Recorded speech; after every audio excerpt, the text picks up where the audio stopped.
10월 1일 오후 2시 정도에 저희 아버지가 5층에서 1층으로 그대로 떨어지시는 낙상사고로 당하셨고, 이 사고로 저희 아버님 같은 경우는 허리를 너무 심하게 다쳤습니다.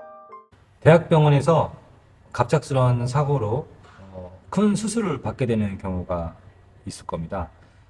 그러면 입원 기간이 길어지게 되고 보통 대학병원에서 재활병원으로 옮겨야 하는 상황을 맞닥뜨리게 되는데, 대학병원은 이제 3사 병원으로 구분 보시면 되고, 이때 대학병원에서 왜 재활병원으로 옮겨야 하는 이 사실조차도 잘 모르시는 분들이 많습니다.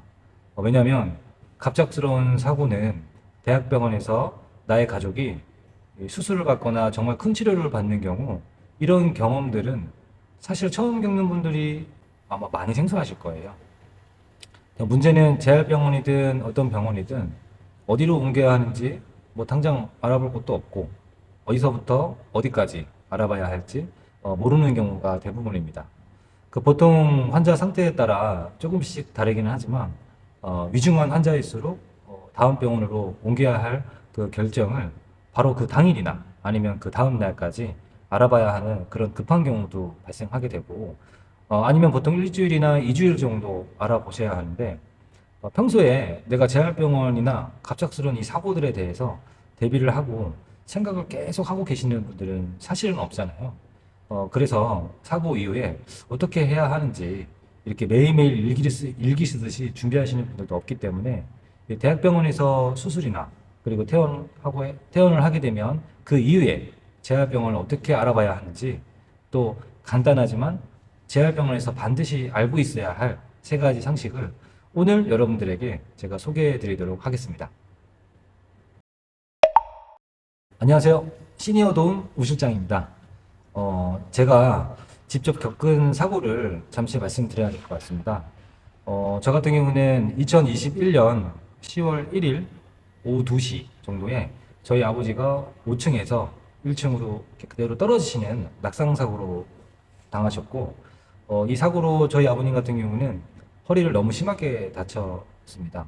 다행히 돌아가시진 않으셨지만, 큰 수술을 2번이나 받으셨고, 현재 아버지 의식은 정상이지만 다리는 이제 못 쓰고 계신 상황이고, 그 당시 중환자실에 한 달가량 있으셨고, 대학병원 측에서 이제 좀 퇴원을 해보셔야겠다라는 그런 통보를 받았을 때, 그때부터 병원의 선택, 간병비, 병원비, 이런 이제 많은 걱정들로 밤을 새가면서 수많은 고민을 했던 그런 지옥 같은 시간이 저에게는 정말 많은 경험과 여러분들에게는 많은 도움을 드릴 수 있을 것 같다고 생각이 됩니다.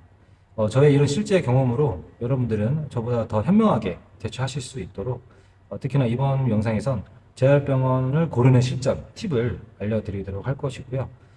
그래서 여러분들이 구독과 좋아요를 좀 눌러주신다면 앞으로 여러분들 소중한 가족과 부모님을 안전하게 지켜내실 수 있을 거라고 생각합니다.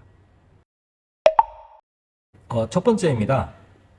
대학병원에서 퇴원 통보를 저처럼 이렇게 갑자기 받으시면 사실 보호자분들 같은 경우는 심장이 덜컥 아마 내려앉으실 거예요. 첫 번째 이유는 바로 간병비 때문인데, 요즘 개인 간병비를 보게 되면 하루에 조금 저렴하게 구했다 하더라도 보통 24시간 기준 12만 원, 비싸게는 20만 원 정도 하게 됩니다. 한 달이면 간병비가 400만 원이라고 가정을 하게 된다면, 세 달 1200만 원, 1년이면 4천만 원, 이게 또 2년이면 8천만 원이라는 큰 돈이 들어가게 되시는데, 사실 여기서 입원비가 더 장기 입원되게 된다면 보호자뿐만 아니라 이 보호자의 온 가족이 굉장히 힘든 상황을 맞닥뜨리게 되고, 그래서 선택하게 되는 게, 많은 분들이 간호간병 통합 서비스가 되는 재활병원을 가면 되는 거 아니야? 라고 생각하고 계실 텐데, 어느 정도 이제 간병비에 대해서 많이 해소를 해준다는 인식이 있기 때문입니다.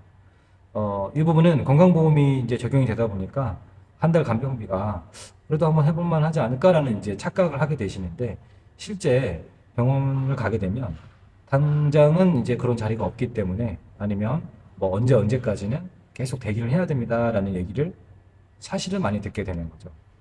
여기서 이제 제가 겪은 첫 번째 실전 팁을 적용해서 드리겠습니다. 재활병원에서는 먼저 간호간병 통합 서비스는 실제로 환자를 아무나 받을 수는 없습니다. 병원도 사실 기업이기 때문에 손이 너무 많이 가거나 거동이 너무 힘든 환자분들 같은 경우는 교묘하게 이제 거절될 수 있다라는 거고, 실제로 제가 경험했던 재활병원 같은 경우는 국내에서도 아마 여러분들 얘기하시면 다 알만한 손꼽히는 그런 큰 재활병원이었는데 간호간병 통합 서비스는 운영되고 있지 않았습니다. 그리고 치료사나 간호사 이렇게 한 명이 돌봐야 하는 환자의 수가 사실은 이렇게 정해져 있기 때문에 여러분들이 특히나 환자분들이 코에 콧줄이나 피딩 튜브 이런 것들을 이제 끼고 계시면 위급 환자는 뭐 특히나 저희 아버지 같은 경우는 대소변을 못 가르시기 때문에 무작정 그런 분들한테 병원에 전화해서 뭐 자리가 있냐, 지금 이제 우리가 여기서 병원 수술을 받았는데 나는 거기 재활병원으로 입원을 이제 희망한다, 이렇게 단순하게 전화를 하게 되시면 단순하게 바로 거절을 받게 된다는 겁니다. 자, 이때는 수술 받으신 대학병원의 소견서에 이 환자분은 재활 의지가 강하다라든지 인지 기능은 비교적 양호하다, 이런 긍정적인 소견들이 있어야 해당 재활병원에 입원할 수 있는 재활 확률이 높아지는 거고, 단순히 전화 면담에서 환자의 손가락 움직임은 자연스럽다, 식사를 수술할 수 있다 라든지 회복 가능성이 좀 높다라는 내용들을 얘기를 해 주셔야 입원에 대한 성공률이 높아진다고 볼 수 있고, 이런 이제 가장 조금 이런 작은 차이 하나로 한 달에 400이냐 아니면 100만 원 미만의 전문 병원으로 좀 편안하게 치료를 받을 수 있게 되는 거죠. 두 번째입니다. 병원을 겨우 구해서 입원을 시켰다라고 하면 다음은 또 큰 산이 있는데, 재활병원에 가보시면 알게 되실 텐데 치료실에는 수십 명의 환자가 누워 있을 수 있습니다. 그리고 거기에는 치료사들이나 간병인들이 사실은 기계처럼 환자를 돌볼 수밖에 없는 상황이고, 나의 소중한 가족과 부모님들이 그들한테는 수많은 업무의 하나로 적용되는 거죠. 특히나 뇌나 심장, 이런 낙상 환자, 이런 분들은 초기 3개월에서 6개월 동안 집중치료, 고밀도 치료를 받으셔야 되는데 그 치료를 잘 못 받으면 평생 지팡이를 평생 침대에 이렇게 누워서 생활해야 되는 상황이 오다 보니까, 만약 여러분들의 부모님이나 내 가족이 더 정성껏 치료를 받을 수 없게 된다면 어떻게 될까요? 제가 2년 동안 지켜본 결과 치료사나 간병인 분들도 우리와 똑같은 사람이라는 거죠. 그분들이 유독 마음을 좀 더 쓰고 한 번이라도 환자분들에게 손길을 줄 수 있는 이런 부분은 사실 따로 있다라는 건데, 그 중에 첫 번째는 보호자가 그 해당 치료실이나 병원 관계자한테 자주 이제 비춰줘야 한다는 겁니다. 환자의 상태를 자주 물어보는 보호자. 퇴근길에 들러서 치료사에게 뭐 오늘 우리 아버지가 어제보다는 다리가 조금 어떻게 됐나요? 호전 상태가 좀 많이 나아졌나요? 라고 구체적으로 물어보면 그 물어보는 것 자체가 분위기가 많이 바뀐다라는 거죠. 그래서 그만큼 환자의 보호자가 나는 환자를 많이 지켜보고 있다라는 사실을 증명하게 되는 거고, 그만큼 병원 치료사나 관계자분들은 대충 뭔가 환자를 볼 수 없게 되는 거죠. 두 번째는 간병인과의 관계가 사실 치료의 질을 결정한다는 건데, 많은 보호자분들이 간병 비용은 사실 현금으로 매달매달 지불하게 되는 경우가 많죠. 근데 그분들이 간병인 분들이 뭐 알아서 다 해주겠지라는 착각을 많이 하시는데, 간병인 같은 경우는 침대에만 계속 환자를 눕혀준다든지 아니면 계속 방치를 한다든지 그러면 아무리 좋은 치료를 받는다 하더라도 사실상 환자의 건강은 나빠질 수밖에 없다는 거고, 예를 들면 한 번씩 간병인에게 저 같은 경우는 뭐 음료수를 건네드린다든지 좋아하는 떡을 사드린다든지 그 맞는 계절 음식을 사드린다든지, 그래서 뭐 이모님 저희 아버님이 요즘에는 조금 많이 힘드시죠. 워낙 옛날 분이라 그렇습니다. 이렇게 달래주는 멘트라든지 그렇게 관심을 조금 보여드리면 아무래도 이런 말 한마디나 이런 조그마한 성의들이 그 사람의 마음을 움직일 수 있기 때문에 그 간병인 같은 경우는 내 편이 생겼구나라고 이렇게 느낄 수 있는 포인트가 되는 거고, 보호자가 간병인을 존중해주면 간병인도 병실 안에서 우리 부모님이나 환자를 조금 더 존중해주고, 그 존중이 나의 환자를 한 번 더 이제 일으켜 세워주고 조금 더 신경을 써줄 수 있다는 겁니다. 마지막으로 세 번째입니다. 어쩌면 오늘 영상에서 가장 중요한 내용일 거고요. 끝까지 잘 보셔서 많은 도움이 되셨으면 좋겠습니다. 전문제약병원이라도 결국 사실 병원이라는 거는 이윤을 남겨야 하는 이제 기업입니다. 그렇다면 우리가 반대로 병원 입장에서 가장 좋아하는 환자는 누구라고 생각하세요? 뭐 맨 앞자리에 모셔놓고 유독 이제 특별 관리하고 싶은 환자, 뭐 이런 환자들은 어떨까요? 여러분들은 1인실만 고집하는 VIP 환자일까요? 바로 국가로부터 산재 승인을 받은 환자입니다. 많은 분들이 낙상 사고나 갑작스러운 교통사고 이런 사고를 당하게 되면 일반 건강보험으로만 처리를 한다라고 이렇게 생각을 하시는데, 일반 건강보험 처리는 정부 규정 때문에 한 병원에서 길어야 2, 3개월밖에 머물지 못하게 됩니다. 국가에서는 환자가 31일 이상 오래 입원해 있으면 병원이 가져가는 입원료의 한 15% 정도를 깎아버리는 구조인데, 병원 입장에서는 환자를 오래 붙잡고 있을수록 이제 손해를 보는 구조인 거고, 그래서 2, 3개월이 되면 다른 환자로 바꾸어야 하는 거기 때문에 자연스럽게 병원에서는 환자분에게 퇴원의 압박이 있을 수밖에 없다는 거죠. 그래서 시간이 가게 되면 병원은 사실상 정부 눈치를 보게 되는 구조이고, 환자에게 이제 퇴원하라고 하는 압박이 될 수밖에 없다라는 거죠. 뭐 저 같은 경우는 아버님이 사고부터 지금까지 하지가 마비가 된 상태시니까 그 당시 사실 걸음마는 안 되셨고, 걸음마는커녕 대소변도 안 되셨던 상황이기 때문에 그 당시 이제 큰 고민이 병원에서 막상 이제 나가라고 했을 때 정말 좀 막막했습니다. 그래서 이런 퇴원 압박을 해결할 수 있는 유일한 방법은 바로 국가로부터 인정받는 산재 승인 처리입니다. 직장 근무 중이 아니었더라도 뭐 출퇴근길 사고, 아니면 아르바이트 중에 일어난 사고, 아니면 프리랜서로 근무하시던 중에 일어난 사고라면 무조건 산재 신청부터 고려해 보셔야 됩니다. 아니면 무조건 이제 생각을 하셔야 되는 게, 산재보험이 근로복지공단에 이제 승인이 된 경우라면, 특히나 이제 산재 환자는 치료를 연장해야 한다라는 이런 재활병원의 의사분들의 소견서가 들어가게 되면 연장 승인이 나서 계속 치료를 받게 되는 이제 시스템입니다.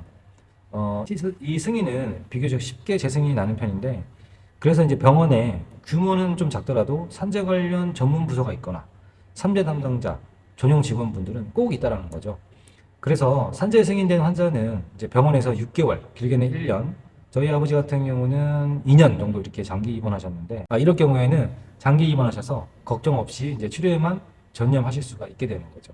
병원 입장에서는 병실 회전율 고민 없이 안정적으로 이제 수익을 가져다 주는 상황이 되고, 그렇기 때문에 산재 환자를 마다할 이유가 전혀 없다라는 거고, 실제로 요즘 병원 대기가 사고나 질병에 따라서 조금 차이는 있지만 길게는 뭐 1년 이상도 기다리는 경우가 많지 않습니까? 그래서 재활병원들 입장에서는 산재 승인이 난 환자 같은 경우는 최우선으로 입원 절차가 이루어지게 되고 치료도 빨리 받을 수가 있어서 환자에게는 정말 이제 최고의 상황인 거죠. 대학병원 응급실에 실려갔거나 큰 수술 이제 직후라면 첫날부터 보호자가 가장 먼저 정신 차리고 확인해야 하는 것이 바로 이 산재 처리가 가능한지 이 여부를 따져야 됩니다. 이 승인 여부에 따라 누구는 이제 병원비 포상이고 누구는 병원비 지옥으로 이렇게 나누어지게 된다는 겁니다. 오늘 영상에서는 간단하게 가족 중에 이제 누군가가 갑자기 쓰러지거나 사고를 당한다면 혼자 남겨지는 것 같고 지독한 외로움, 뭐 우울증, 막연함, 또 공포 이런 것들이 찾아오기 마련입니다. 특히나 이제 막대한 병원비 이런 영수증을 보게 되면 정말 더 답답한 마음이죠. 내가 이 돈 걱정 때문에 아픈 가족한테 더 좋은 병원을 찾아주지 못한 건 아닐까 하고 정말 밤마다 마음으로 눈물을 흘리시는 분들도 정말 많으실 겁니다. 제가 아버지의 정말 갑작스러운 사고로 아버지의 남아있는 현장 업무 처리, 그리고 경찰 조서, 근로복지공단에서 산재 승인을 받기 위한 그 공사업체와의 협의, 그리고 병원 알아보기, 또 간병인 구하기, 개인보험 청구, 또 후유장애 처리, 장애인 차량의 신청, 요양 등급 판정, 재활병원 퇴원 이후에 어떤 병원에서 치료를 받을지 정말 많은 고민과 역경을 통해서 깨달은 건 단 하나입니다. 보호자가 무너지면 환자도 같이 무너진다는 거. 보호자가 정신을 바짝 차려야 해당 환자나 부모님이 살 수가 있습니다. 여러분이 이제 무지해서가 아니고 사고는 너무나 갑작스럽고 평소에 이제 관심 없던 모든 절차와 병원 시스템, 국가 시스템이 사실상 너무 어렵게 되어 있기 때문입니다. 그래서 사고가 난 직후에 병원이나 정부에서 상세하게 알려줄 수 있는 부분이 없었기 때문에 너무 답답했고요. 재활병원의 간호통합 서비스, 간병인과의 소통, 사고 직후 산재 승인의 중요성, 이 세 가지만 잘 기억하셔도 혹시나 이제 모를 사고와 간병 생활의 이제 이런 시행착오들을 절반 이상 줄일 수 있지 않을까 한번 생각을 해보고 오늘 뭐 짧지만 영상 끝까지 봐주셔서 너무 감사드리고 혹시나 궁금한 부분이 있으시다면 또 공유해주고 싶은 내용이 있다 이런 분들은 댓글로 공유해주시면 도움될 수 있는 부분은 최대한 도움을 드릴 수 있도록 하겠습니다. 혹시나 지금 현재도 고생하시는 환자분들의 보호자분들이 계시다면 응원하고요. 힘내시고 오늘 이 영상이 많은 도움이 되셨다면 구독과 좋아요 부탁드리고 저는 지금까지 시니어 도움의 무 실장이었습니다. 감사합니다.